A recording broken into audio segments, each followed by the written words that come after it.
አሁን ጥምቀት መጣ። እንግዲህ ጥምቀት አንዳንዱ በውሃ ይጠመቃል፣ አንዳንዱ በአረቄና በጠጅ ይጠመቀልኛል። ድብን ብሎ ጠጥቶ ሰክሮ የጥምቀት ዕለት ጃኬቱን አውልቆ እንዲያሽከረከረ ያመቱ ነው ሚካኤል ነው ይላል። ሰክሮ ጆሮ ሞቆት አንተ ሚካኤል ጠጥተ ስከር ብሎሃል። እኔ እኮ በጣም የሚገርመኝ በዓሉ መንፈሳዊ በዓል ነው፣ የአደባባይ በዓል ነው። አሕዛብ ያዩና፣ መናፍቃን ያዩና። አይታችሁ ከሆነ ገና ታቦታቱ ሳይገቡ ጠረጴዛቸው ላይ የድራፍት ብርጭቆ ደርድረው ቲሸርት ለብሰው እኮ ነው። አንድ ሃይማኖት፣ አንድ ጥምቀት፣ አንድ ጌታ የሚል ቲሸርት ለብሰው ታቦታቱን የተሸከሙ ካህናትን ስታዩአቸው ከሰፈር ተነስታችሁ ተከተሏቸው የሚል ጥቅስ፣ ያመነ የተጠመቀ ይድናል የሚል ጥቅስ ቲሸርት ለብሰው ጠቅሰው ልብሳቸው ላይ ቢራ ከበው ይቀመጡልኛል። እኛ ካልነገርናችሁ ማን ይናገር? ግሩቼ ወጣቶች ናችሁ ብዙዎቻችሁ አይደለም? መንገዳችሁን ቀይሩ ምላችሁ ይሄን ጨምሩ። በዚህ መንገድ በዓል የምናከብር ከሆነ ህይወት ውሳኔ ትፈልጋለች። ዛሬ እየወሰናችሁ ይበቃል። ያለፈው ዘመን እግዚአብሔርን ያሳዘንበት ዘመን በበዓላት ሰበብ ወገኖቼ እግዚአብሔርን ያሳዘንበት የድፍረት ኃጢአት የሰራንበት ያለፈው ዘመን ይበቃናል። በዓሉ መንፈሳዊ ነው። በዝማሬ በሽብሸባ እናክብረው። ሌላውን ነገር ስናደርግም በመጠን እናድርግ። አቅማችንን እንወቅ። ቤተ ክርስቲያን አናሰድብ፣ ሃይማኖት አናሰድብ። የነሱ ብሎ ሰባኪነት፣ የነሱ ብሎ ዘማሪነት፣ የነሱ ብሎ የሃይማኖት አባትነት ተብለን ቤተ ክርስቲያንን አንዳንዶቻችን እያሰደብን ያለ ነው። እስከ መቼ ድረስ? እስከ መቼ ድረስ? መቼ ነው በህይወታችን ላይ የምንወስነው? መቼ ነው መንገዳችንን የምንቀይረው? ዛሬ የአላፋት ዝማሬ ሲባል ዝም ብሎ በአመት አንድ ጊዜ ብቻ መጥተው የሄዱ ሰዎች አሉ። ውድ የሆነ ሽቶ አርከፍክፈው፣ ውድ የሆነ ልብስ ለብሰው በቃ ራስ ልክ እንደ ኮንሰርት ይመስላቸዋል። ኮንሰርት። መንገድ መቀየር፣ ህይወት መቀየር፣ በመጣንበት ህይወት አለመመለስ። እግዚአብሔር በተለወጠ ማንነት እንድናመልከው ይፈልጋል። በስካር ህይወት የመጣን ሰዎች ካለን ከዚህ ውስጥ መውጣት፣ በዝሙት ህይወት የነበርን ሰዎች ካለን ከዚህ ውስጥ መውጣት፣ በሐሜት ህይወት ውስጥ ሆነን የመጣን ሰዎች ካለን እንምጣ፣ ችግር የለውም። ስንመለስ ከሐሜት ውስጥ መውጣት፣ በዘረኝነት መንፈስ የተያዝን ሰዎች እንደዛ ሆነን ከመጣን ስንመለስ መስተካከል። ስንቱን ልተርክላቸው። መንገዳችሁን ቀይሩ። እዚህ ደብር እንደሚሰበከው ወንጌል እንደሚሰጠው አገልግሎት ተለውጠናል። እስኪ ሁላችሁ ራሳችሁን ይሁ ለማንም አትማሩ፣ ለራሳችሁ በፍቅር ነው የምጠይቀው። ህይወት ለውጣለን ነው ወይስ እንደ አንደኛ ክፍል ስፖርት ባለንበት ይሄደን? ስለዚህ ሁላችሁ እግዚአብሔር የሚፈልገው በተለወጠ ማንነት እንድናመልከው ይፈልጋል። ከአሕዛብ ማንነት እንድንወጣ ይፈልጋል። ያስቀድስ ሞል ኪዳን የሚያደርስ ሞልቷል። በየገዳማቱ የሚዞር ሞልቷል። በአመት አንዴና ሁለቴ አደባባይ ላይ ያሉ በዓላት ወጥቶ የጥምቀት በዓል የመስቀል በዓል የሚያከብር ሞልቷል። ታቦት እኮ ይውላችሁ ምንም ስብከት ባይሰበክ ታቦታቱ ወጥተው እኛ ደግሞ አጅበን እልል እያል እየዘመርን ሄደን ስንመለስ ብዙ የሚጨነቁ ሰዎች አሉ። እንዲሁም ይሰበካል ስብከት። ወገኖቼ ትልቅ መልእክት ቀላል እንዳይመስላችሁ። አባቶቻችን የቀደሙት የሰሩት ስርዓት እኮ እንዴት የሚገርም ነው። እስኪ የቀደሙትን አባቶቻችንን በእውነት ከፍ አድርጋችሁ አመስግኗቸው። ይሄን ስርዓት የሰሩ አባቶቻችን። በስመ አብ ወወልድ ወመንፈስ ቅዱስ አሐዱ አምላክ አሜን። ሊቃውንተ ቤተ ክርስቲያን፣ አባቶቼ ካህናት፣ ወንድሞቼ ዲያቆናት፣ ክቡር መምህራችን መምህር ምስክር የዚሁ ካቴድራል የስብከተ ወንጌል ክፍል ኃላፊ፣ ክቡር ዘማሪያችን ዘማሪ ዲያቆን እንዳለ፣ በዜማ ዕቃ የሚያገለግለን ወንድማችን፣ የነገዋ ቤተ ክርስቲያን ተረካቢ የምትሆኑ የሰንበት ትምህርት ቤት ተማሪ ወጣቶች፣ በዚህ ቅድስና ስፍራ ላይ ቃሉን ለመስማት ቅድስት ሥላሴን ለመማፀን ከሩቅም ከቅርብም የተሰበሰባችሁ ሁላችሁ በእግዚአብሔር ሰላምታ እንደምን አመሻችሁ። አሜን። አምላካችን እግዚአብሔር ያለፈውን ጊዜ በሰላምና በጤና አስፈጽሞን በእድሜያችን ላይ ይህችን ቀን ተጨማሪ አድርጎልን ቃሉ በሚነገርበት ስፍራ ላይ የሰበሰበን የአባቶቻችን አምላክ የእኛም አምላክ እግዚአብሔር ስለማይነገር ስጦታው ቅዱስ ጳውሎስ እንደተናገረ ክብርና ምስጋና ይግባው። የእናታችን የእመቤታችን የቅድስት ድንግል ማርያም አማላጅነት አይለየን። እግዚአብሔር አምላካችን በመካከላችን ተገኝቶ የቃሉን ደጅ ለሁላችንም ከፍቶ እንዲያስተምረን የእሱ ቅዱስ ፍቃዶ ይሆንልን። እንኳን አደረሳችሁ። እሺ እንግዲህ እንደ ቤተ ክርስቲያናችን ስርዓት መሰረት ከታኅሳስ 29 ጀምሮ እስከዚህ ጥር ወር መጨረሻ ድረስ በርካታ በዓላት በቤተ ክርስቲያናችን ይከበራሉ። በዋዜማው የጌታችን የኢየሱስ ክርስቶስን የልደት በዓል አክብረናል። ከዛ በኋላ በየቀኑ ማለት ይቻላል በአንድም በሁለትም በሶስትም አራትም አምስትም ስድስትም ዛሬ ሰባትም በአብዛኛው ቀን እዚህ የጥር ወር ውስጥ ዓመታዊ የሆኑ በዓላት የሚከበሩበት በጣም ከሌሎቹ ወራት ይልቅ የተለየ የተባረከ እኛም ምእመናን ብዙ በረከት የምናገኝበት በዓል ነው። ትናንት እንኳን የጌታችን የመድኃኒታችን የኢየሱስ ክርስቶስን በዓለ ግዝረት ለመጀመሪያ ጊዜ ስሙ ኢየሱስ ተብሎ የተጠራበትን ቀን አክብረናል። ዛሬም ደግሞ የቅድስት ሥላሴን ዓመታዊ ክብረ በዓል በቆየንበት ስፍራ ላይ አክብረናል። ስንማማር እንደነበረ የዛሬ በዓል ቅድስት ሥላሴ በኃጢአት የተገነባውን የሰናዖርን ግንብ ያፈረሱበት ደግሞ አንድነታቸውንና ሶስትነታቸውን የገለጡበት ታላቅ በዓል ነው። ታሪኩ በኦሪት ዘፍጥረት በምዕራፍ 11 ቁጥር 1 ጀምሮ የተመዘገበው ማለት ነው። አሁን እኛ በሚኖረን ቀሪ ሰዓት በነገረ ልደቱ ዙሪያ ላይ እግዚአብሔር እንደረዳንና እንደፈቀደልን መጠን እንማማራለን። ቆሞ ለመናገር ቁጭ ብለውም ለማድመጥ ጥበብ ከእግዚአብሔር ሲሰጥ ብቻ ነውና ለኔ ለባሪያው ተናጋሪ የሆነ አንደበትን ለእናንተም ለሰሚዎቹ አስተዋይ የሆነ ልቦናን ቸሩ አምላካችን እግዚአብሔር ለሁላችንም በቸርነቱ ያድለን። በሚኖረን ቀሪ ሰዓት የምንማማርበት የትምህርታችን ርዕስ የሚሆነው በሌላ መንገድ ወደ ሀገራቸው ሄዱ የሚል ይሆናል።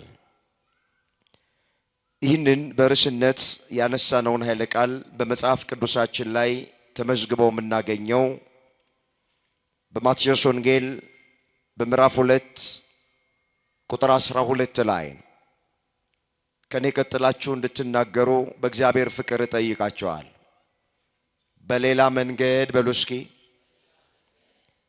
ወደ ሀገራቸው ሄዱ። እግዚአብሔር በዚህ ርዕስ ሁላችንን እንዲያስተምረን የሱ ቅዱስ ፍቃዶ ይሆንልን። በዚህ ርዕስ ውስጥ በሌላ መንገድ ወደ ሀገራቸው የሄዱት እነማን ናቸው የሚለውን እናያል። ጌታችን ኢየሱስ ክርስቶስ የተወለደበትንም ምክንያቶች በጣም ባጭሩ በጥቂቱ አስታውሳቸዋል። በመጨረሻ እኛ አሁን ያለንበት መንገድ ምን እንደሚመስል ተመልክተን ትምህርታችንን እንቋጨዋለን።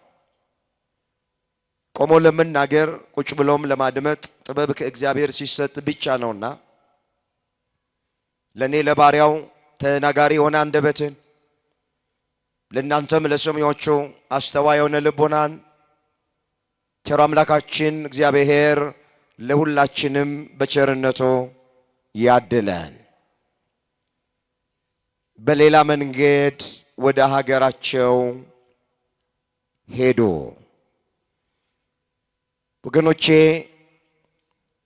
በሌላ መንገድ ወደ ሀገራቸው ሄዱ የተባሉት 70 ሰገል ናቸው። ሙሉ ታሪኮ በማቴዎስ ወንጌል በምዕራፍ 2 ከቁጥር 1 ጀምሮ ተመዝግቦ እናገኘዋል። እንዲህ ይላል።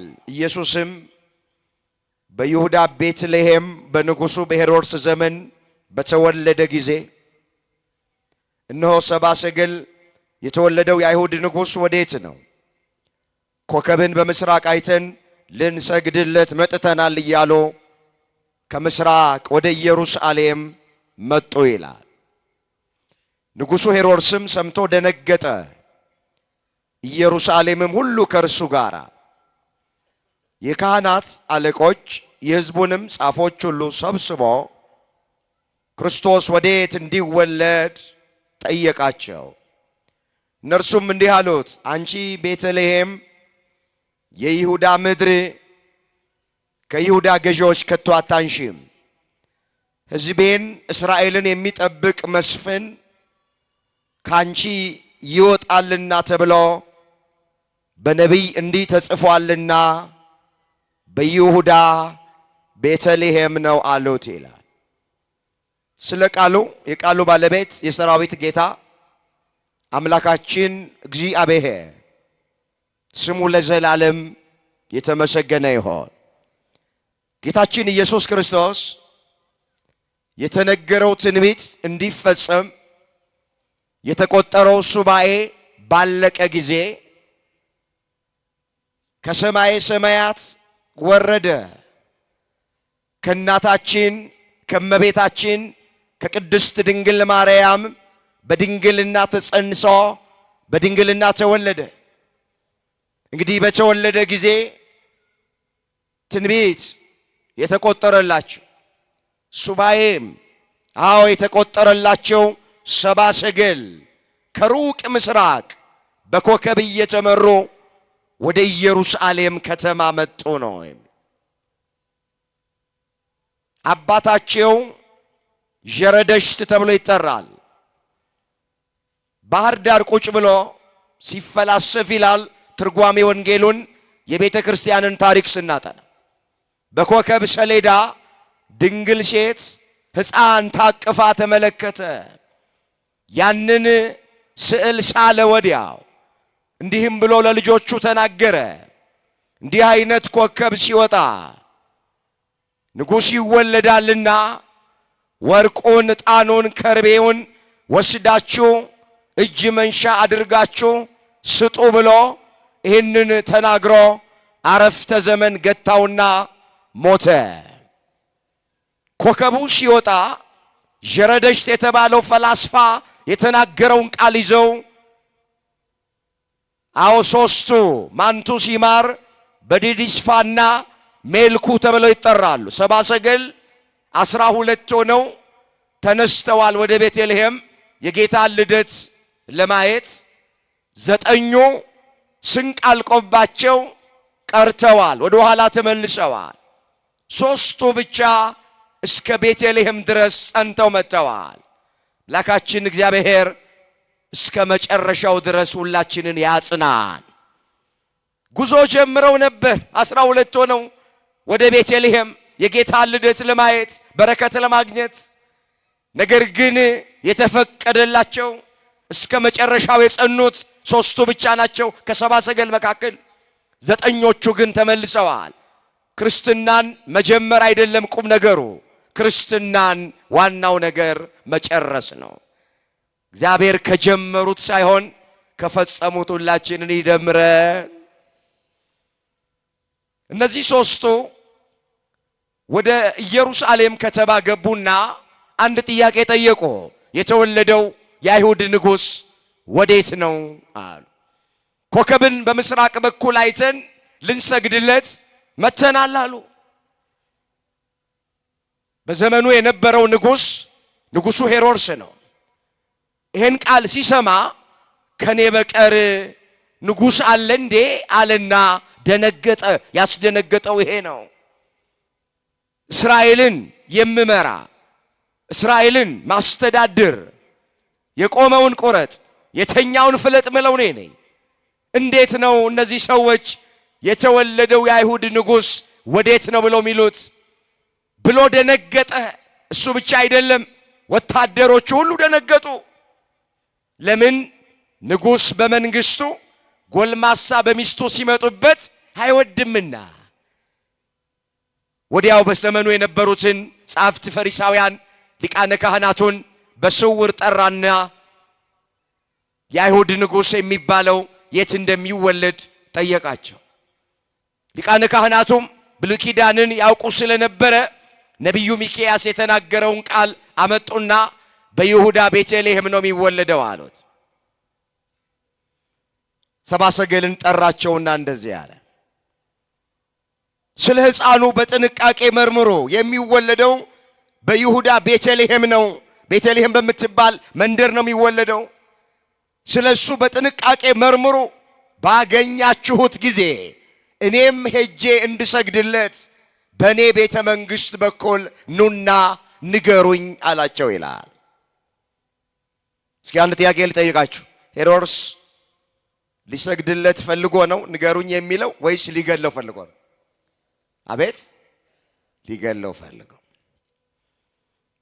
በውስጡ ክፋት ተሞልቶ፣ በውስጡ ተንኮል ተመልቶ፣ በአፉ ግን ፍቅርን ይገልጣል። እኔም ሄጄ እንድሰግድለት ይላል። መጽሐፍ ምን ይላል? ክፋት በልቡ ሳለ ፍቅር የሚናገር አንደበት በብር ዝገት እንደተለበጠ የሸክላ ዕቃ ነው የሚል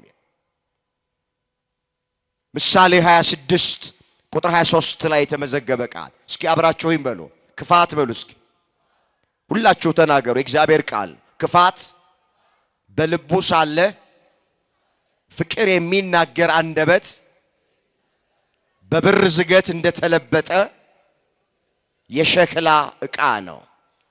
የምን ዕቃ? አንዳንድ የሸክላ ዕቃዎች በብር ዝገት ሲለበጡ ብረት ይመስላሉ፣ ከወደቁ ግን ይሰበራሉ። ሸክላ ናቸው። በብር ዝገት ስለተለበጡ ነው በሩቅ ስተዋቸው ብረት የሚመስሉት። ክፋት በልቡ ሳለ፣ ተንኮል ምቀኝነት በልቡ ሳለ ፍቅር የሚናገር አንደበት፣ ፍቅር የሚናገር አፍ በብር ዝገት እንደተለበጠ የሸክላ ዕቃ ነው። አንድ ቀን መሰበሩ አይቀርም። ሄሮድስ ልቡ ውስጥ ተንኮል ታጭቋል። ልቡ ውስጥ ክፋት፣ ምቀኝነት ሕፃኑ ኢየሱስ ክርስቶስን ለመግደል አስቧል። አፉ ፍቅር ያወላል። እኔም ሄጄ እንድሰግድለት መታችሁ ንገሩኝ እያለ እያቆላመጠ እየተቅለሰለሰ ይናገራል። ዓለማችን የተሞላችው ወደዳችሁም ጠላችሁም እንደዚህ ባሉ አይነት ሰዎች ናቸው። አይደለም በውጪ፣ አንዳንድ ጊዜ በእግዚአብሔር ቤት ውስጥም ሸንጋዮች፣ አስመሳዮች እያቆላመጡ እየጠሩ የልባቸውን የሚፈጽሙ ሰዎች ሞልተዋል። ሰው ችግራችንን ችግሩን መጥቶ ሲነግረን እኔ አፈር ልብላልህ፣ እኔ አፈር ልብላልሽ፣ እኔ ልቃጠልልህ፣ እኔ ልቃጠልልሽ እንለዋለን። ዞር ብለን አፈር ድሜ ያብላሽ እንላታለን። መልስ ያቃጥልህ እንለዋለን። መልስ ይሄ እኮ ነው ክፋት በልብ ሳለ ፍቅር የሚናገር አንደበት በብር ዝገት እንደተለበጠ የሸክላ ዕቃ ማለት ይሄ እኮ ነው። ሄሮድስ ያደረገው እኮ ይሄንን ነው። ሕፃኑ ኢየሱስ ክርስቶስን ሊገለው ይፈልጋል። ግን ምን ያለ ይናገራል? እኔም ሄጄ እንድሰግድለት መታችሁ ስታገኙት ንገሩኝ ይላል። ሰው ተንኮለኛ ነው። እግዚአብሔር ከክፉ ሰዎች ይጠብቀን። አሜን በሉ። ትዝ ይላችሁ እንደሆነ ጌታችን ኢየሱስ ክርስቶስ ደቀ መዛሙርቱን ሁለት ሁለት እያደረገ ወንጌል እንዲሰብኩ፣ ርኩሳን መናፍስትን ከሰው ልጆች እንዲያወጡ፣ ድውያንን እንዲፈውሱ ሲልካቸው፣ ለአገልግሎት ሲያሰማራቸው የሰጣቸው መመሪያ ምንድን ነው? ከሰዎች ተጠበቁ ነው ያላቸው።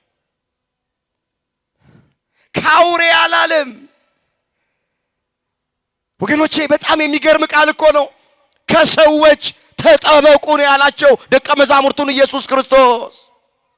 የሰው ልጅ እጅግ ተንኮለኛ ክፉም ነው፣ ሐሳቡን ማን ያውቀዋል ነው የሚለው መጽሐፍ። ላነበው ፈልጋለሁ። በዚህ በትንቢተ ኤርምያስ ላይ የተመዘገበ ቃል ነው።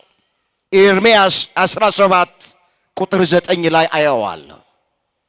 የሰው ልብ ከሁሉ ይልቅ ተንኮለኛ እጅግም ክፉ ነው፣ ማንስ ያውቀዋል? እኔ እግዚአብሔር ለሰው ሁሉ እንደ መንገዱ እንደ ሥራው ፍሬ ሰጥ ዘንድ ልብን እመረምራለሁ ኩላሊትንም እፈትናለሁ አለ እግዚአብሔር ቃል። ግንባር ላይ አልተጻፈም። ሰውን ቀምሰን ማወቅ አንችልም።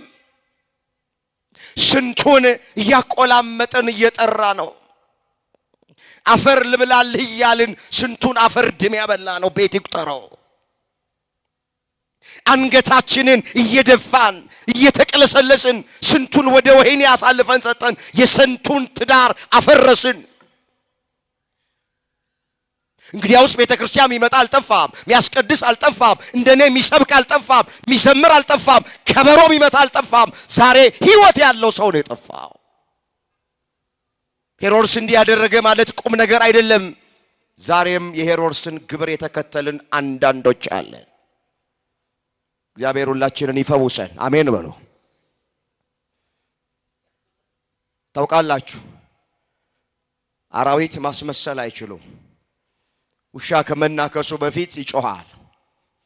ነብር አባቶች እንደሚናገሩት የሰውን ልጅ ከመዋጡ በፊት ከመበላቱ በፊት ከመግደሉ በፊት ሰውነቱ ይነፋፋል። ሰው ሲያይ ያለበት ቦታ ሆኖ ነብር ሰውነቱ እያንዳንዱ አውሬ ምልክት ሰጥቶ ነው የሚያጠቃው። ምንም ምልክት ሳይሰጥ የሚያጠቃ የሰው ልጅ ነው።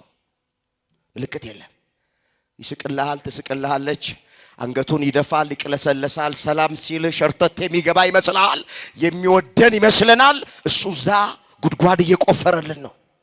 መርዝ እየበጠበጠ ነው። የእንቅፋት ድንጋይ ያስቀመጠ ነው። ምክር እየመከረብን ነው። እዚህ የደረስነው ጠላት ስለሌለብን ሳይሆን ማን ስለጠበቀን ነው? ከልባችሁ አመስግኑት የጠበቀንን አምላክ እግዚአብሔር ይመስገን እንጂ በየሴንቲሜትሩ እኮ ነው ወጥመዱ የሚጠመደው። የእግዚአብሔር ልጆች ምክሩ የሚመከረው ጉድጓዱ የሚቆፈረው ግን አማኑኤል ከኛ ጋር ስለሆነ፣ እግዚአብሔር ከኛ ጋር ስለሆነ፣ መድኃኔ ዓለም ከኛ ጋር ስለሆነ፣ አባታችን ከኛ ጋር ስለሆነ መርዙን እያከሸፈ ወጥመዱን እየበጣጠሰ የተቆፈረብንን ጉድጓድ የቆፈሩት ሰዎች ራሳቸው እየገቡበት ይሄው ነጭ አልብሶ እግዚአብሔር በክብር እዚህ አድርሶናል። ባካችሁ ከፍ አድርጋችሁ አመስግኑት። ክብር ምስጋና ለአምላካችን ለእግዚአብሔር ይሁን። እንመለስ። እኔም መጥቼ እንድሰግድለት ንገሩኝ አላቸው። ሰብአ ሰገልን ሄሮድስ ሄዱ። ኮከቡ እየመራቸው ታሪኩ እንደምናውቅ በጣት የመጠቆም ያክል ጌታ የተወለደበትን ቦታ ኮከብ አሳያቸው። ከዛ ተሰወራቸው። ልክ እዛ ሲደርሱ እመቤታችን የበኩር ልጇን ወልዳ በጨርቅ ጠቅልላ በከብቶች ግርግም ውስጥ ለዓይን በሚከፋ ለአፍንጫ በሚከረፋ ስፍራ በተናቀው ስፍራ ላይ ሳትጸየፍ እዛ ወልዳው አቅፋ ሰብአ ሰገል ተመለከቱ። እግረ መንገድ ይሄ ትልቅ ምስጢር ያለው ቃል ነው። ያንን የከብቶች ግርግም ያልተጸየፈ ጌታ እኛንም አይጸየፈንም። ሰዎች ሊጸየፉን ይችላሉ። በጎረቤት የሚያውቁን፣ በቢሮም ያውቁን፣ በቤተ ክርስቲያን ውስጥ የሚያውቁን ሰዎች እከሌም መጣ እከሊትም መጣች ብለው ሰዎች ሊጸየፉን፣ ጣታቸውን ሊቀስሩብን፣ ፊታቸውን ሊከሰክሱብን ይችላሉ። ጉባኤ ለመካፈል ቤተ ክርስቲያን ስንመጣ፣ ቅዳሴ ለማስቀደስ ቤተ ክርስቲያን ስንመጣ፣ ለመሳለም ቤተ ክርስቲያን ስንመጣ ደግሞ ፊት ለፊት ትቀመጣለች እንዴ? ለማያውቁሽ ታጠኝ ደግሞ ውስጥ መቅደስ ገብቶ ያስቀድሳል እንዴ? ለማያውቁ ታጠን ብለው ሰዎች ሊጸየፉን ይችላል። መድኃኔ ዓለም ግን አይጸየፈንም። ከየትም እንምጣ መቼም እንምጣ የእግዚአብሔር የምህረት እጁ እንደተዘረጋ ነው። በቅፉ ነው የሚያስገባ፣ ይቀበለናል። በማናችንም ጥፋት ደስተኛ አይደለም። የምናመልከው አምላክ የሁላችንን መዳን ነው የሚፈልገው። ሳይጸየፍ በከብቶች ግርግም ተወለደ። ድንግል ማርያም ሳትጸየፍ የበኩር ልጇን ወለደች። ስለዚህ እመቤታችንም አትጸየፈንም፣ ልጇ ኢየሱስ ክርስቶስም አይጸየፈንም። መጽሐፍ እንደዚህ ይላል፣ ነፍሴ አትጸየፋችሁም ይላል የሰራዊት ጌታ እግዚአብሔር ተብሎ ተጽፏል። ኦሪት ዘሌዋውያን ምዕራፍ 26 ቁጥር 12 ላይ እስኪ አብራችሁ ይንበሉ ይሄን ቃል ነፍሴ በሉ እስኪ አትጸየፋችሁም ይላል የሰራዊት ጌታ እግዚአብሔር። እግዚአብሔር ይጸየፈናል? አይጸየፈንም። ሰዎች ባልንጀሮቻችን ሊጸየፉን፣ ጎረቤቶቻችን ሊጸየፉን፣ ወንድሞችና እህቶቻችን ሕይወታችንን ሚያውቁ ምስጢራችንን የነገርናቸው ሰዎች ሊጸየፉን ይችላሉ። እግዚአብሔር ግን ማንንም ሰው አይጸየፈም። ልደቱ እሱን ያስተምረናል። በቤተልሔም መወለድ ሳይጸየፍ ነው የተወለደው። በዓይነ ሕሊናችሁ ሳሉ እስኪ የከብቶችን ግርግም ሁሉ ነገራቸውን የሚጸዳዱት እዛው እኮ ነው። እንኳን እዛ ስፍራ ላይ ለመወለድ በዛ ማለፍ ራሱ ደስ አይልም። ግን ሳይጸየፍ እዛ ጌታችን ተወለደ። ወዲያው ሳጥኖቻቸውን ከፈቱና ሰባ ሰገል ወርቁን፣ ዕጣኑን፣ ከርቤውን ገበሩለት ለተወለደው ሕፃን። በግንባራቸው ተደፍተው ሰገዱ ይላል። ቤተልሔም ሲደርሱ ሕፃኑ ኢየሱስ ክርስቶስን በእናቱ እቅፍ አገኙት ይላል። ወገኖቼ አማናይቷ ቤተልሔማችን ቅድስት ቤተ ክርስቲያን ናት። ወደዚች ቤተ ክርስቲያን ስንመጣ ሕፃኑን ከእናቱ ጋር እናገኛለን። ሌላ ቦታ ብትሄዱ ከኛ ቤተ እምነት ውጪ እናትን ጥለው ልጅን አንጠልጥለው ነው የሚሄዱት።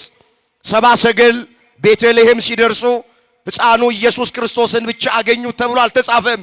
ሕፃኑን ከእናቱ ጋር አገኙት። እውነተኛይቱ የአዲስ ኪዳን ቤተ ክርስቲያን ማለት ሕፃንና እናቱ ያሉባት ናት። እሷም የኢትዮጵያ ኦርቶዶክሳዊት ተዋህዶ ቤተ ክርስቲያን ናት። እግዚአብሔር የዚች ቤተ ክርስቲያን ልጆች ያደረገን ክብር ምስጋና ይድረሰው። አዎ ቤተልሔም ሲደርሱ እናቱ ሕፃኑን ታቅፋ አገኙ ነው የሚለው። የትም ብትሄዱ አታገኙም እናትና ልጅን። እዚህ ቤተ ክርስቲያን ስትመጡ መቅደሱ ሲከፈት መንጦላይቱ ወገኖቼ ሲከፈት ፊት ለፊት መቅደሱ ላይ የምታዩት ስዕል እመቤታችን ቅድስት ድንግል ማርያም ልጇ ኢየሱስ ክርስቶስን ታቅፋው ነው ፊት ለፊት የምታዩት። ሰባ ሰገልም ያዩት ይሄን ሲያዩ በግንባራቸው ተደፍተው ሰገዱ። ለሕፃኑ የአምልኮት ስግደት፣ ለእናቱ የጸጋ ስግደት፣ የአክብሮት ስግደት ሰገዱ። ወርቅ ለንግስናው ለመንግስቱ ገበሩለት፣ ዕጣን ለክህነቱ፣ ከርቤ ለሞቱ ይላሉ ሊቃውንቱ። ወርቅ ያመጡበት ምክንያት ይሄ ነው ባጭሩ። ቀድሞ የምናጠንላቸው ነገስታት ሲጀመር ፍጡራን ናቸው፣ በኋላ ኃላፊያን ናቸው። አንተ ቀድሞ ያልተፈጠርክነ በኋላ ማታልፍን ብለው ሲሉ ወርቅ ለንግስናው ለመንግስቱ አመጡና ሰጡት። ዕጣን ያመጡበት ምክንያት ቀድሞ የምናጠንላቸው ጣዖታት ፍጡራን ናቸው፣ ኋላም ኃላፊያን ናቸው።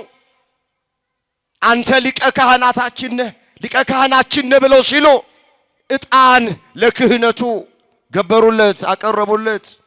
ከርቤ ሁለት የሆነውን ነገር የተለያየውን ነገር አንድ ያደርጋል። ከርቤ ሕዝብና አሕዛብን የተገረዘውና ያልተገረዘውን በሩቅና በቅርብ ያለውን አንድ ልታደርግ መጣ ተወለድክ ብለው ሲሉ ከርቤ አመጡና ገበሩለት። አንድም ወርቁ ዕጣኑ ወገኖቼ ከርቤው የእምነት የተስፋ የፍቅር ምሳሌ ነው። ወርቁ የእምነት ምሳሌ፣ ዕጣኑ የተስፋ ምሳሌ። ዕጣን ከሩቅ እንደሚሸት ተስፋም እንደዚሁ ከሩቅ ይታያል። ከርቤ የፍቅር ምሳሌ፣ የአንድነት፣ የህብረት፣ የመተሳሰብ ምሳሌ ነው። ይህን ካደረጉ በኋላ ሰባ ሰገል በመጡበት መንገድ ሳይሆን በሌላ መንገድ ወደ ሀገራቸው ሄዱ። ርዕሳችን ይሄ ነው። በሌላ መንገድ ወደ ሀገራቸው ተመለሱ የሚል ይሄን ሁሉ የተረክነው እዚህ ጋር ለመድረስ አሁን ለምን እንደተወለደ እስኪ ጥቂት ነገሮችን ላስታውሳችሁ። ኢየሱስ ክርስቶስ ከድንግል ማርያም ለምን ተወለደ? ለምን መወለድ አስፈለገው? አሁን የገናን በዓል ሲያከብሩ ደስ ይላል። እንኳን ለብርሃነ ልደቱ አደረሰህ ብሎ በዓሉን ሲያከብሩ ደስ ይላል። አንዳንድ ሰዎች ገና የሚመስላቸው የክሪስማስ ትሪ አስቀምጦ እሱ ላይ ቸኮሌት፣ ከረሜላ፣ ፖስት ካርድ ምናምን ማስቀመጥ ብቻ ይመስላቸዋል። ከዛ ያለፈውን ነገር ምንም አያውቁት። ወገኖቼ ገና ማለት እሱ ብቻ አይደለም፣ ወይ እሱ ማለት አይደለም። የጌታ ልደት ማለት እሱ ማለት አይደለም። ብዙ ምስጢር አለው፣ ብዙ መልእክት አለው፣ ብዙ ቁም ነገር አለው። በመጀመሪያ ጌታችን ኢየሱስ ክርስቶስ ስለምን ተወለደ ስንል ስለሱ በነቢያት የተናገረው ትንቢት ይፈጸም ዘንድ ተወለደ። የመጀመሪያ የተወለደበት ምክንያት ይሄ ነው። እነ ኢሳይያስ፣ እነ ሚክያስ፣ እነ ዳዊት፣ እነ ሆሴ ሌሎቹም ነቢያት የተናገሩት ትንቢት ነበረ። ያ ትንቢት ይፈጸም ዘንድ ጌታችን ኢየሱስ ክርስቶስ መወለድ አስፈልጎታል። የመጀመሪያ የተወለደበት ምክንያት ይሄ። እንደ እንግዳ ደራሽ እንደ ወፍ ዘራሽ የሆነ ትምህርት በመጽሐፍ ላይ የለም። የኛ አምላክ ትንቢት አናግሮ ስራ የሚሰራ አምላክ። ልደቱ አስቀድሞ ትንቢት ተነግሮለታል። ጥምቀቱ አስቀድሞ በነቢያት ትንቢት ተነግሮለታል። ስቅለቱና ሞቱ አስቀድሞ ነቢያት ትንቢት ተናግረዋል። ትንሣኤውም ትንቢት ተነግሮለታል። እርገቱ ትንቢት ተነግሮለታል። ዳግም ምጽአቱም እንኳን ትንቢት ተነግሮለታል። በእውነት ጌታ እግዚአብሔር ለባሪያዎቹ ለነቢያት ካልተናገረ በቀር ምንም ነገር አያደርግም ተብሎ ተጽፏል። ትንቢተ አሞጽ ምዕራፍ 3 ቁጥር 7 ላይ እስኪ አብራችሁኝ በሉ ይሄንን ቃል በእውነት በሉ እስኪ ጌታ እግዚአብሔር ለባሪያዎቹ ለነቢያት ካልተናገረ በቀር ምንም ነገር አያደርግም። ነቢያት ስለ ልደቱ ትንቢት ተናግረዋል። ለምሳሌ ጥቂት ላስታውስ። ኢሳይያስ 9 ቁጥር 6 ላይ የተመዘገበ ሕፃን ተወልዶልናል፣ ወንድ ልጅ ተሰጥቶናል፣ አለቅነት በጫንቃው ላይ ነው፣ ስሙ ድንቅ መካር፣ ኃያል አምላክ፣ የሰላም አለቃ፣ የዘላለም አባት ተብሎ ይጠራል። የእግዚአብሔር ቅናት ይህንን ያደርጋል ነው የሚለው። ይሄ ትንቢት ይፈጸም ዘንድ ኢየሱስ ክርስቶስ ከድንግል ማርያም ተወለደ። የመጀመሪያ የተወለደበት ምክንያቱ ትንቢተ ነቢያት እንዲፈጸም። እስኪ ሕፃን በሉ ተወልዶልናል፣ ወንድ ልጅም ተሰጥቶናል፣ አለቅነት በጫንቃው ላይ ነው፣ ስሙ ድንቅ መካር፣ ኃያል አምላክ፣ የሰላም አለቃ፣ የዘላለም አባት ተብሎ ይጠራል። የምን አባት? ምንም ሕፃን ቢሆን አባትነቱ የተወለደው የዘላለም አባት ነው። በምድር ያሉ አባቶቻችን እስከ 18 ወይም እስከ 20 ዓመት ሊያኖሩን ሊያስጠጉን ይችላል።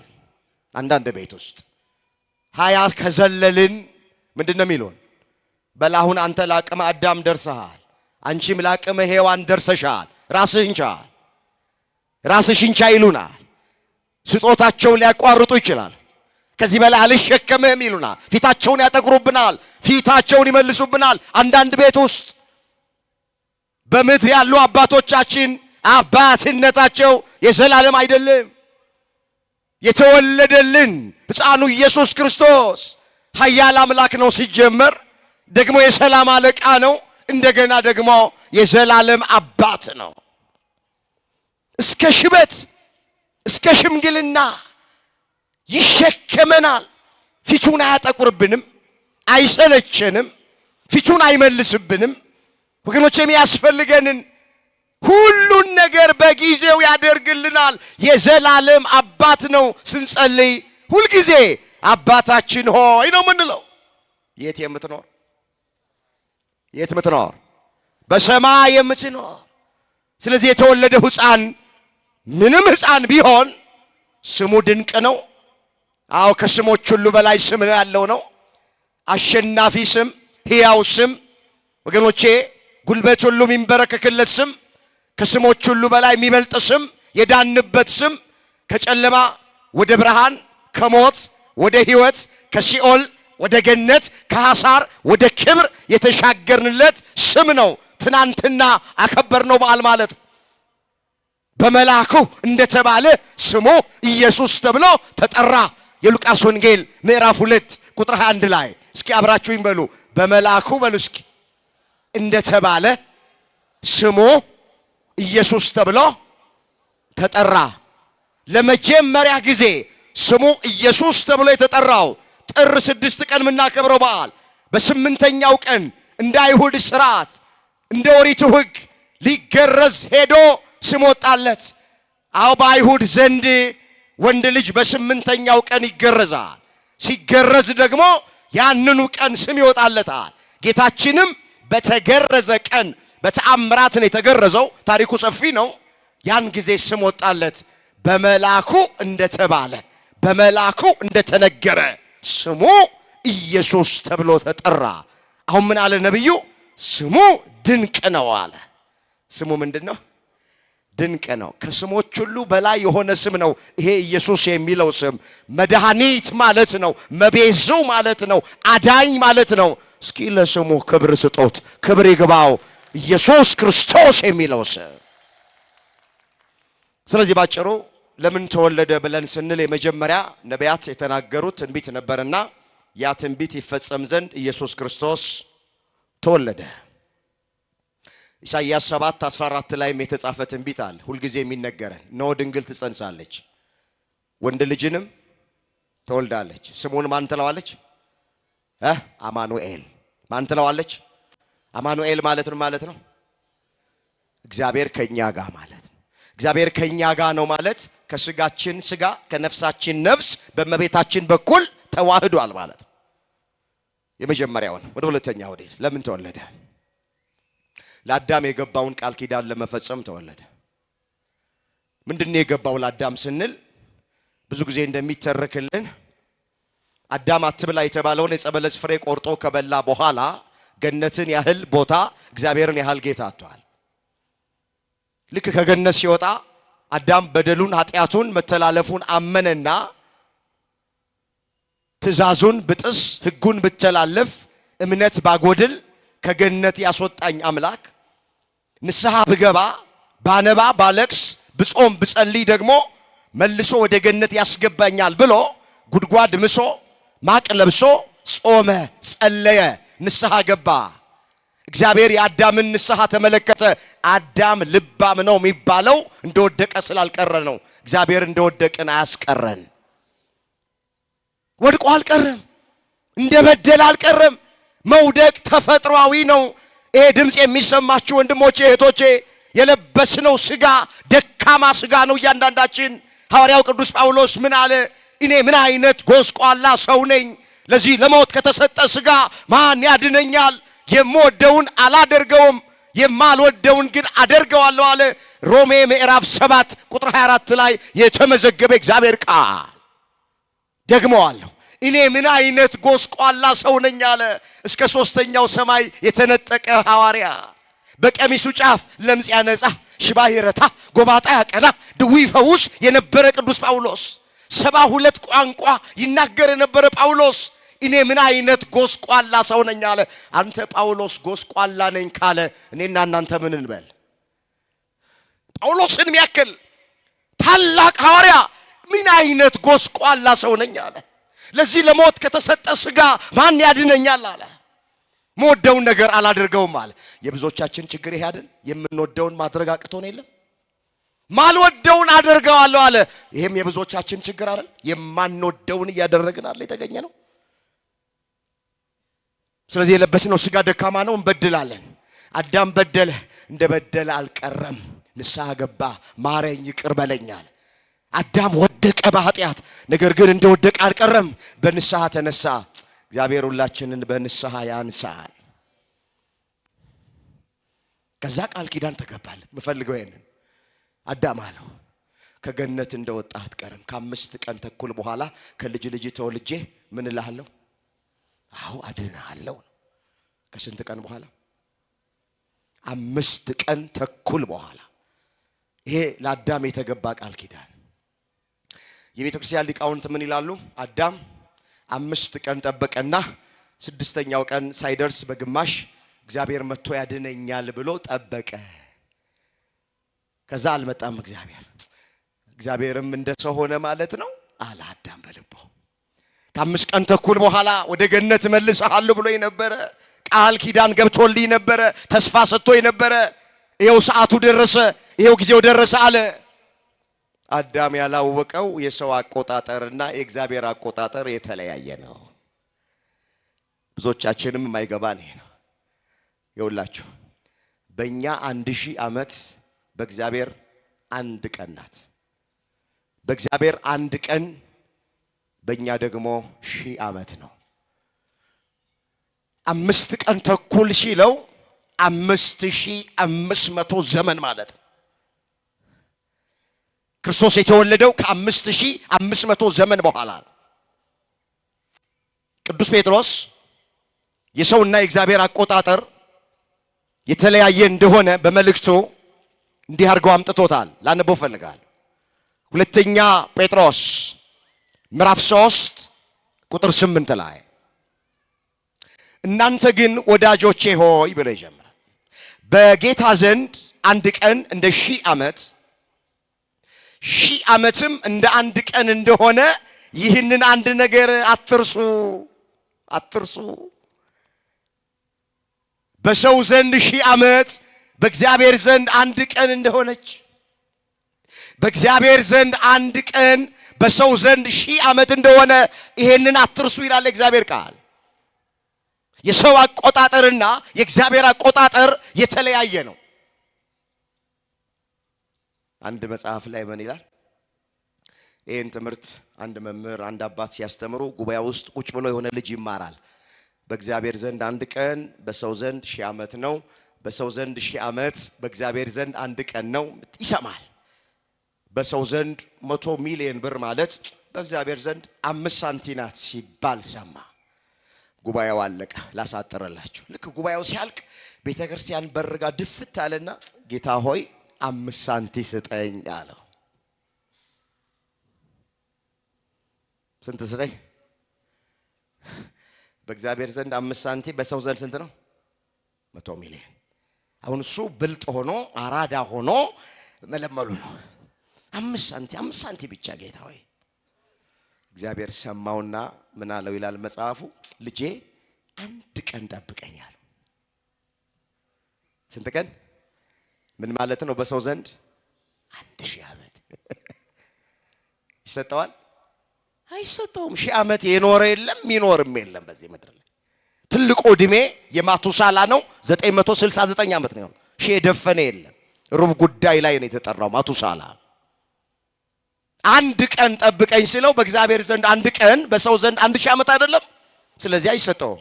ይኸውላችሁ እግረ መንገዳችንን ቤተክርስቲያን መተን ብልጣብልጥ በመሆን በቴክኒክና በታክቲክ ለምነ መቀበል አትችልም። በሞኝነት በየዋህነት በትህትና ነው መባረክ የምትችለው።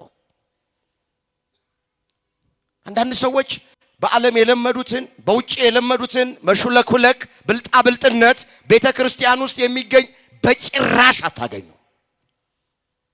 እግዚአብሔርን ማንም ሰው ሊሸነግለው አይችልም። እግዚአብሔርን ማንም ሰው ሊያታልለው አይችልም። ይኸውላችሁ ስትጸልዩም የሚያምሩ ቃላት በመጸለይ ውብ ቃላት እየመረጣችሁ በመጸለያችሁ አይደለም ጸሎታችሁ መልስ የሚያመጣው የልባችን ንጽህና ነው። ትህትናችን፣ መሰበራችን፣ ራሳችንን ዝቅ ማድረጋችን አማኞች መሆናችን እንጂ ንግግራችን ስላመነ ወይም ረጅም ጸሎት ስለጸለይን አይደለም እግዚአብሔር የሚሰማ። በዓለም ይቻላል። የመንግስት ቢሮ የሆነ ቦታ ስንሄድ ብልጥ በመሆን ምናምን ቀልጣፋ በመሆን ምናምን ጉዳይ ፈጽሞ ከሰልፉ ፊት ገብቶ የሆነ ነገር ፈጽሞ መሄድ በዓለም እግዚአብሔር ቤት ግን እንደዛ የለም፣ አይቻልም። እግዚአብሔር ቤት ትሁት በመሆን ሞኝ በመሆን በእምነት ሞኝነት ማለት ነው፣ የዋ በመሆን ቅን በመሆን ገር በመሆን የልባችን መሻት ይፈጸማል። እግዚአብሔር ቅኖች ያርገን፣ አሜን በሉ። እግዚአብሔር ትሁታን ያርገን ሁላችንን። በጎ ሕሊና እግዚአብሔር ለሁላችን ያድለን። እንመለስ። ሁለተኛ ክርስቶስ የተወለደው ለአዳም የገባውን ቃል ኪዳን ለመፈጸም። ቃል ኪዳኑ ምንድነው? ከ5 ቀን ተኩል በኋላ ከልጅ ልጅ ተወልጄ አድናለሁ።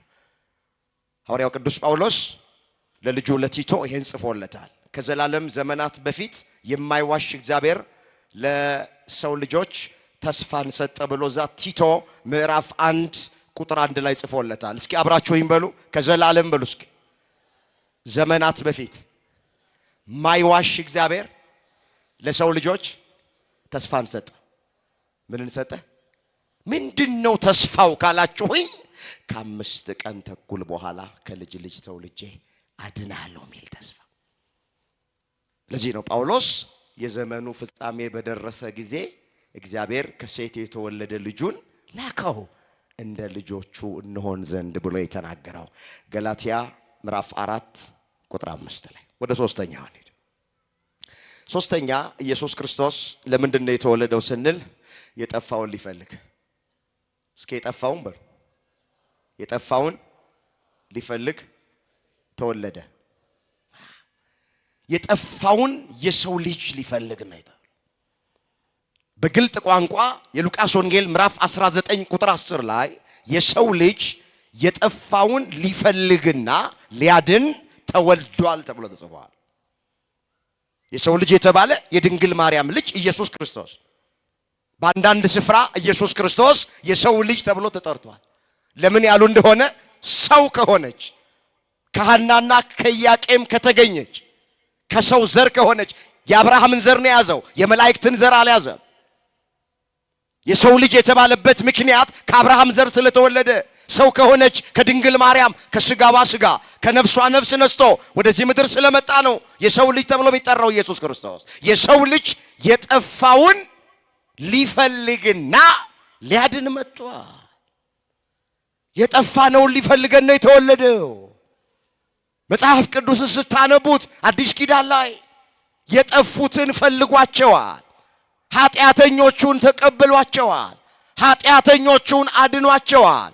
ሰው ፊት የነሳቸውን፣ ሰው ያገለላቸውን፣ ሰው ያራቃቸውን ክርስቶስ ግን ተቀብሏቸዋል። እነ መግደላዊት ማርያምን 12 ዓመት ደም ይፈሳት የነበረችዋን ሴት ወገኖቼ፣ ሌሎቹንም በሰው ዘንድ የተናቁትን የጠፉትን የሚፈልጋቸው የሌሉትን ፈልጓቸዋል። የተወለደበት ምክንያት የጠፋውን ለመፈለግ ነው።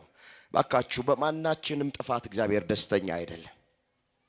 99ኙን ነገደ መላእክት ትቶ ወደዚህ ምድር የመጣው መልካሙ እረኛ ቸሩ እረኛችን የጠፋውን በግ አዳምን ፍለጋ ነው።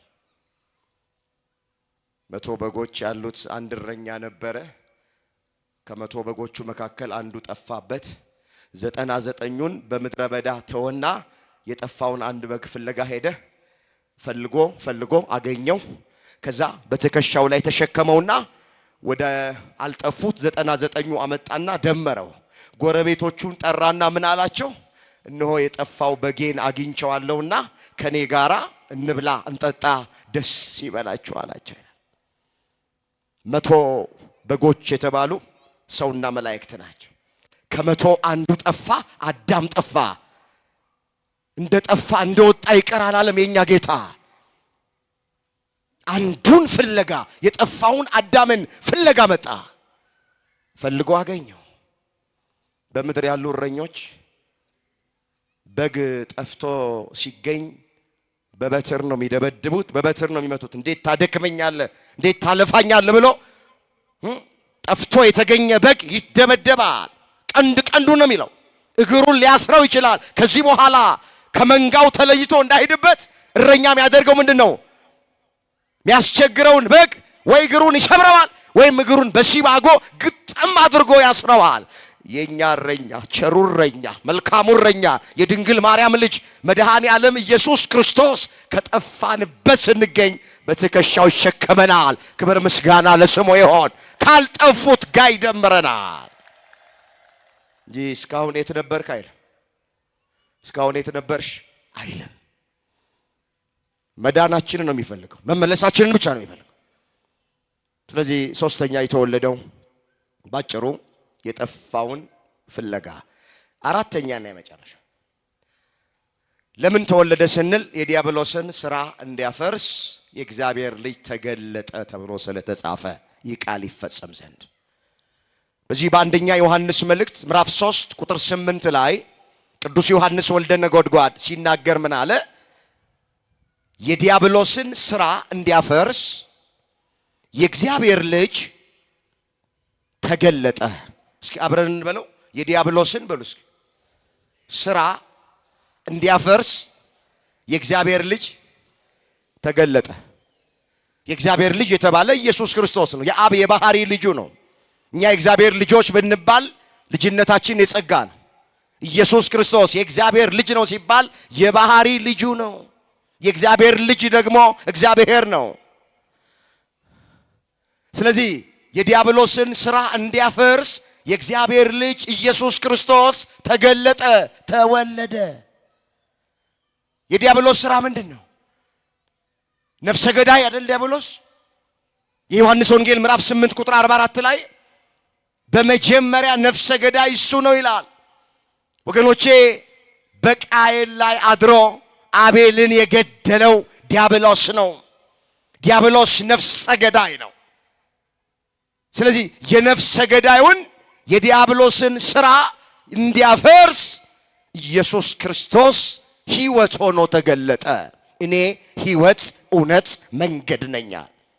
ሌላው የዲያብሎስ ስራ ምንድን ነው? የጨለማ ስራ። የጨለማውን የዲያብሎስን ስራ እንዲያፈርስ ብርሃን ሆኖ ኢየሱስ ክርስቶስ ተገለጠ። የዓለም ብርሃን እኔ ነኝ አለ።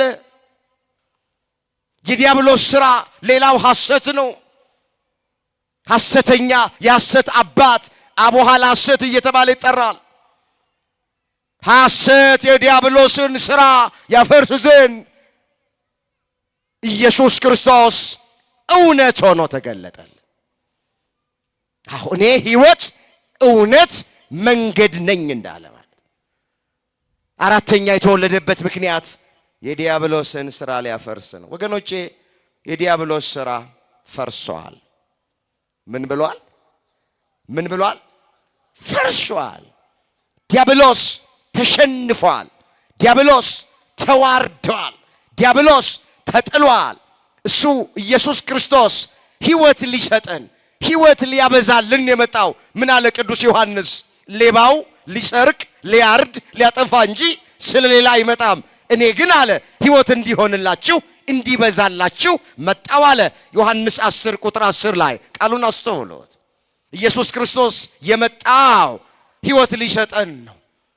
ወገኖቼ ሌባው ግን አለ ዲያብሎስን ነው። አዳምና ሔዋንን ሰርቆ በሐሰት ከገነት አስወጥቷቸዋል። ሌባው ዲያብሎስ ሊሰርቅ ሊያርድ ሊያጠፋ እንጂ ስለሌላ አይመጣም አለ። እኔ ግን ሕይወት እንዲሆንላችሁ ሕይወት እንዲበዛላችሁ መጣሁ አለ። ተወለድኩ ማለት ነው። ስለዚህ ከላይ ባየናቸው ምክንያቶች ጌታችን መድኃኒታችን ኢየሱስ ክርስቶስ ከድንግል ማርያም በአዲስ ኪዳን መወለድ አስፈልጎታል። ባጭሩ ስለ ክርስቶስ ልደት ስንናገር ድንግል ማርያምን ለይተን አንተዋት። ለምን 9 ወር ከ5 ቀን በማህፀኗ የተሸከመችው እሷ ናት። ጡቶቿን አጥብታ ያሳደገችው እሷ ናት። በክንዶቿ ያቀፈችው እሷ ናት። በጀርባዋ ያዘለችው እሷ ናት። የድህነታችን ምክንያት እሷ ናት። ምልክታችን እሷ ናት። ክርስቶስ ተወለደ ስንል ከማን ነው የተወለደው የሚል ጥያቄ አነሳ።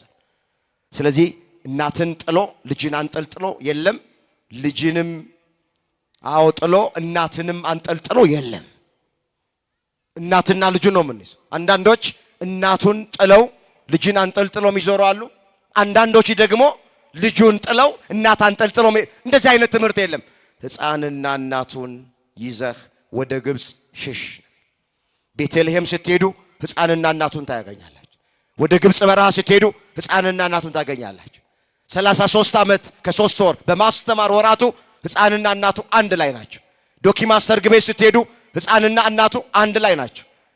ለቤዛ ዓለም በዕፀ መስቀል ላይ ሲሰቀል ሕፃኑ መስቀል ላይ እናቱ ከእግረ መስቀል ስር ነው ያለች። አሁን በሰማይ ደግሞ ወትቀውም ንግሥት በየማንከ እንደተባለ ንግሥቲቱ በቀኝ ትቆማለች ስለተባለ አሁንም ያለችው በልጇ ቀኝ ነው ድንግል ማርያም። ክብር ይግባት እመቤታችን በልጇ በስተቀኝ በኩል ነው ያለች።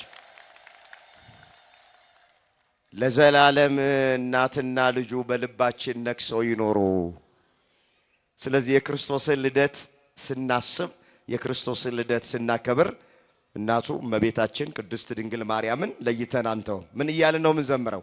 ድንግል ፈጣሪዋን እስኪ ድንግል በሉ ፈጣሪዋን ወለደች። ይኸውላችሁ ማንም ሰው ጽድቅ ሰርቶ ጻድቅ መሆን ይችላል። ማንም ሰው ተጋድሎ ሰማዕት መሆን ይችላል። ማንም ሰው ግን ድንግል ማርያምን መሆን አይችልም። ይችላል? ለምን ያሉ እንደሆነ አምላክ ድጋሚ አይወለድም። አንድ ጊዜ የሆነ ነው፣ ለዘላለም የማይደገም ነው። አምላክ ድጋሚ አይወለድም። ስለዚህ ጽድቅ ሰርተን ከበረታን ጻድቅ መሆን እንችላለን። ቅዱስ መሆን ይቻላል። እኔ ቅዱስ ነኝና እናንተም ቅዱሳን ሁኑ ተብሎ ተጽፏል። ሰማዕት መሆን ይቻላል። ብዙ ሰማዕታትን ቤተክርስቲያን እያፈራች ነው። ማተባችንን አንበጥስም፣ ሃይማኖታችንን አንክድም እያሉ ብዙዎቹ ሰማዕት ሆነዋል። ሰማዕት መሆን ይቻላል፣ ጻድቅ መሆን ይቻላል፣ ቅዱስ መሆን ይቻላል። ድንግል ማርያምን መሆን ግን አይቻልም። ለምን ሚል ጥያቄ ከተነሳ አምላክ ድጋሚ አይወለድም። ስለዚህ እሷ ከሴቶች መካከል የተለየች ናት። መትሕተ ፈጣሪ መልዕልተ ፍጡራን ናት። ከፈጣሪ በታች ከፍጡራን ሁሉ በላይ ድንግል ማርያም ከፍ ያለች የከበረች ናት። አመስግኗት፣ ክብር ይግባት ወላዲተ አምላክ። ማርያምን ተወዷታላችሁ? ተወዷታላችሁ?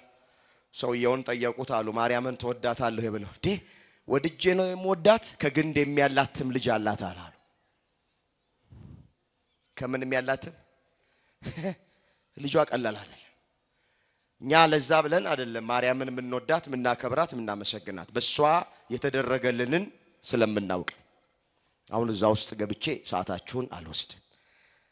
ግን የክርስቶስን ልደት ስናነሳ ድንግል ማርያምን ለይተን አንተዋትም ይለው። ወደ ርዕሴ ጋር ልምጣና ትምህርት ልጠቅልል። በሌላ መንገድ ወደ ሀገራቸው ሄዶ ሰብአ ሰገል ናቸው። ቤተልሔም መጥተው በግንባራቸው ተደፍተው ሰግደው እጅ መንሻውን ሰጥተው ወርቁን ዕጣኑን ከርቤውን አቅርበው ለግሰው ሲመለሱ መንገድ ቀይረው ሄዱ። ምን ይላሉ አባቶች? ታቦት በወጣበት አይገባም ይላል። ይሄ ይኸውላችሁ መነሻው የሰብአ ሰገል ነው። መነሻው የሰብአ ሰገል በደንብ አድርጋችሁ ስሙ። ታቦት በወጣበት አይገባም የሚባለው መነሻው ሰብአ ሰገል ናቸው። ሰብአ ሰገል በመጡበት መንገድ አልተመለሱም። መንገድ ቀይረው ነው የሄዱት። በመጡበት መንገድ ቢመለሱ ሃይማኖት አይሰፋም። ሃይማኖት ሊጸና ይችላል። ሃይማኖት አይሰፋም። ግን በሌላ መንገድ ሲሄዱ ሃይማኖት እየሰፋ ይሄዳል። ታቦት እኮ ይውላችሁ ምንም ስብከት ባይሰበክ ታቦታቱ ወጥተው እኛ ደግሞ አጅበን እልል እያል እየዘመርን ሄደን ስንመለስ ብዙ የሚጨነቁ ሰዎች አሉ። እንዲሁ ይሰበካል። ስብከት ወገኖቼ ትልቅ መልእክት አለው። ቀላል እንዳይመስላችሁ። አባቶቻችን የቀደሙት የሰሩት ስርዓት እኮ እንዴት የሚገርም ነው። እስኪ የቀደሙትን አባቶቻችንን በእውነት ከፍ አድርጋችሁ አመስግኗቸው። ይሄን ስርዓት የሰሩ አባቶቻችን። ስለዚህ መንገድ ቀይረው የሄዱበት ምክንያት ሃይማኖት እንዲሰፋ ነው። ሰብአ ሰገል በሌላ መንገድ ወደ ሀገራቸው ተመለሱ። አንደኛ ምን ማለት ነው? ሲመጡ 2 ዓመት ፈጅቶባቸው ነበር የመጡት። ሲመለሱ ግን በ40 ቀን። ሲመጡ ስንት ዓመት? ሲመለሱ በስንት ቀን? ሁልጊዜ ወደ አማናይቷ ቤተልሔም ወደ ቤተ ክርስቲያን መተን ስንመለስ ጉዳያችን ያጥራል። አሁንም ያሳጥርልን። ጉዳይ ያጥራል። 2 ዓመት የፈጀ መንገድ ሲሄዱ እመቤታችን የገብስ እንጀራ ሰጠቻቸው ይላል ትርጓሜ ወንጌሉ። ያቺን የገብስ እንጀራ የተባረከች የገብስ እንጀራ እየበሏት 40 ቀን ሙሉ ሳያልቅባቸው አገራቸው ደረሱ። ይሄን የበረከት እንጀራ ይዘን አንገባም ብለው ጉድጓድ ቆፍረው ቀበሩት ይላል ታሪኩ። ቤተ ክርስቲያን ስንመጣ ወገኖቼ ያስጨነቀን ነገር፣ የራቀብን ነገር፣ የከበደብን ነገር ከትከሻችን ላይ ወርደው እንባችን ታብሶ እንቆቅልሻችን ተፈቶ ታሪካችን ተቀይሮ ነው የምንመለሰው። እንደመጣን አንመለስ። በ2 ዓመት መጡ፣ በ40 ቀን ወደ ቤታቸው ተመለሱ። በሌላ መንገድ ማለት ይሄ ነው የመጀመሪያው። ሰብአ ሰገል በሌላ መንገድ ወደ ሀገራቸው ተመለሱ ማለት በ2 ዓመት የመጡትን በ40 ቀን ማለት ነው። ሁለተኛ ሌላ መንገድ ሲመጡ ቅድም እንደተረክነው የተወለደው የአይሁድ ንጉሥ ወዴት ነው? የተወለደው የአይሁድ ንጉሥ ወዴት ነው እያሉ ነው የመጡት። ሲመለሱ እንደዚህ እያሉ አልተመለሱ። ወዴት ነው ያሉትን አሁን አግኝተውታላ። ወዴት ነው አይሉማ ሲመለሱ። አሁን ምን አሉ ደግሞ? የተወለደውን የአይሁድ ንጉሥ አግኝተነዋል እያሉ ተመለሱ። አግኝተነዋል። ወዴት ነው ነበር የሚሉት፣ ሲመለሱ ግን አግኝተነዋል። ይኸውላችሁ ቤተልሔም ቤተ ክርስቲያን ናት። እንደመጣን አንመለስም። ስንመለስ የጠፋብን ተገኝቶ የጎደለብን ነገር ተሞልቶ ታሪካችን ተቀይሮ ነው የምንመለሰው። ዝም ብሎ የሚመለስ የለም። እንደመጣን እንዳንመለስ መድኃኔዓለም ይርዳል። ሁለተኛ በሌላ መንገድ ማለት ይሄ ነው። የተወለደውን የአይሁድ ንጉሥ አግኝተነዋል እያሉ ተመለሱ። ሶስተኛ ንጉሥ እያሉ መጡ፣ ሲመለሱ አምላክ እያሉ ተመለሱ። መጀመሪያ ሲመጡ ንጉሥ ብለው ነው የመጡት። ሲመለሱ ግን አምላክ ብለው ነው የተመለሱት። ሌላ መንገድ ማለት ይሄ ነው። ሰብአ ሰገል በመጡበት መንገድ እንዳልተመለሱ እኛም በመጣንበት መንገድ እንዳንመለስ መድኃኔዓለም ይጠብቀን። መንገዳችሁን ቀይሩ። የመጨረሻ ቃላችን መንገዳችሁን ቀይሩ። ምን ማለት ነው መንገድ መቀየር? አሁን በዚህ በስተቀኝ በኩል የመጣን ወደ ግራ፣ በዚህ በታች በኩል የመጣን ደግሞ ወደ ላይ ሄዱ ማለት አይደለም። ደግሞ መምህራን ነው እንደዚህ ብሏል ብላችሁ ሌላ ችግር እንዳትፈጥሩ። በሌላ መንገድ ማለት ሌላ ህይወት ማለት ሌላ አመለካከት ማለት በቂም በቀል የመጣን ሰዎች በይቅርታ መንገድ መመለስ ማለት ነው ባጭሩ። ሌላ መንገድ ማለት በጥላቻ መንገድ የመጣን ሰዎች በፍቅር መንገድ መመለስ፣ ይሄ ነው መንገድ መቀየር። በትዕቢት መንገድ የመጣን ሰዎች ምናልባት ካለን በትህትና መንገድ መመለስ፣ በመለያየት መንገድ የመጣን ሰዎች ካለን በመስማማት መንገድ መመለስ፣ በአምልኮተ ጣዖት መንገድ የመጣን ሰዎች ካለን በአምልኮተ እግዚአብሔር መንገድ መመለስ፣ በጥርጥር መንገድ የመጣን ባለማመን መንገድ የመጣን ሰዎች ካለን በእምነት መንገድ መመለስ። መንገዳችሁን ቀይሩ። አሁን ቤተ ክርስቲያን የሚመጣ ሰው አልጠፋም። እንደኔ የሚሰብክ አልጠፋም። እንደናንተም ቁጭ ብሎ የሚማር ሰው አልጠፋም። ትልቁ ችግር እንደመጣን ነው እየተመለስን ያለን። ብዙዎቻችን በህይወታችን ብዙ ለውጥ የለብን። በደንብ እስኪ ራሳችን ይሄ ድምጽ የሚሰማን በደንብ ራሳችን ያስቀድስ ሞልቷል። ኪዳን የሚያደርስ ሞልቷል። በየገዳማቱ የሚዞር ሞልቷል። በአመት አንዴና ሁለቴ አደባባይ ላይ ያሉ በዓላት ወጥቶ የጥምቀት በዓል የመስቀል በዓል የሚያከብር ሞልቷል። ዛሬ የአላፋት ዝማሬ ሲባል ዝም ብሎ በአመት አንድ ጊዜ ብቻ መጥተው የሄዱ ሰዎች አሉ። ውድ የሆነ ሽቶ አርከፍክፈው ውድ የሆነ ልብስ ለብሰው ሾው በቃ ራስ ልክ እንደ ኮንሰርት ይመስላቸዋል። ኮንሰርት መንገድ መቀየር፣ ህይወት መቀየር፣ በመጣንበት ህይወት አለመመለስ። እግዚአብሔር በተለወጠ ማንነት እንድናመልከው ይፈልጋል። በስካር ህይወት የመጣን ሰዎች ካለን ከዚህ ውስጥ መውጣት፣ በዝሙት ህይወት የነበርን ሰዎች ካለን ከዚህ ውስጥ መውጣት፣ በሐሜት ህይወት ውስጥ ሆነን የመጣን ሰዎች ካለን እንምጣ፣ ችግር የለውም። ስንመለስ ከሐሜት ውስጥ መውጣት፣ በዘረኝነት መንፈስ የተያዝን ሰዎች እንደዛ ሆነን ከመጣን ስንመለስ መስተካከል። ስንቱን ልተርክላቸው። መንገዳችሁን ቀይሩ። እዚህ ደብር እንደሚሰበከው ወንጌል እንደሚሰጠው አገልግሎት ተለውጠናል። እስኪ ሁላችሁም ራሳችሁን ይሁ ለማንም አትማሩ፣ ለራሳችሁ ተማሩ። እንደው በፍቅር ነው የምጠይቃችሁ። ህይወት ለውጣለን ነው ወይስ እንደ አንደኛ ክፍል ስፖርት ባለንበት ይሄደን ነው?